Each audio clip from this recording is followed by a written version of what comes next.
This is the Overload Diwata Paris style here in Puerto Princesa, where it goes Paris 99 pesos. So far ngayong pahapon na. Ito po, so far. Hello sir.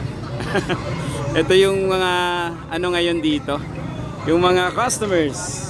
Ayan. So ayan ang kanilang pares. Ayan po. Pwede matingnan sir? Wow. Ang dami yung nasa back na yan. Yan yung mga i-serve sa atin. Tapos for 99 pesos, ayan po, Paris Overload, Overload. Unli sabaw, unli taba, unli rice, free coke or free soft drinks at worth of 99 pesos. So meron na ditong mga condiments. Yan, meron na si ma'am order. At ito yung group namin. Hi sir, ma'am. Hello. Actually, naki-join lang ako sa kanila. So we have already a table dun sa unahan. So nakita nyo po yun, nasa back. Ayun po yung mga siniserve nila.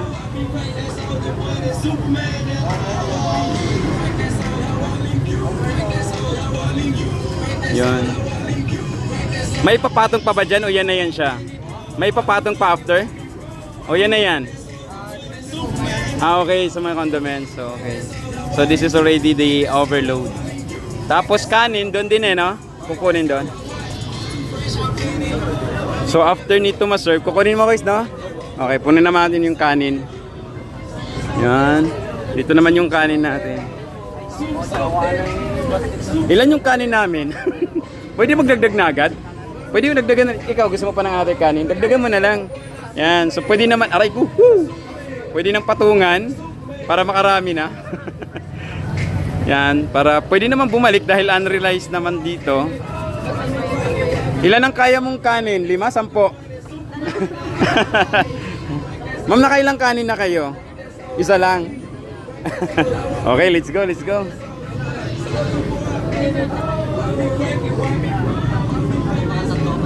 Oh, sorry, sorry. I'm sorry, sir.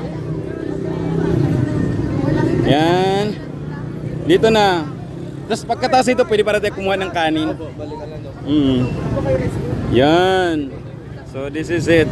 Nice. Ayan. So estudyante din ako ngayon dahil nakaputi tayo. So ito po ang aming order at naki-join na rin ako dito sa kanila. So this is the setup para sa ating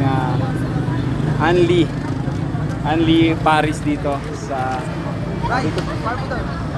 Be, anong pangalan di? Anong area to dito? Papuntang ano no? Sa Tinigiban din yun.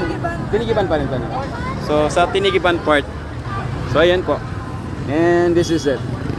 For sure ang lahat ng mga Palawenyo or mga taga Puerto Princesa alam na to dito. So going to City Hall.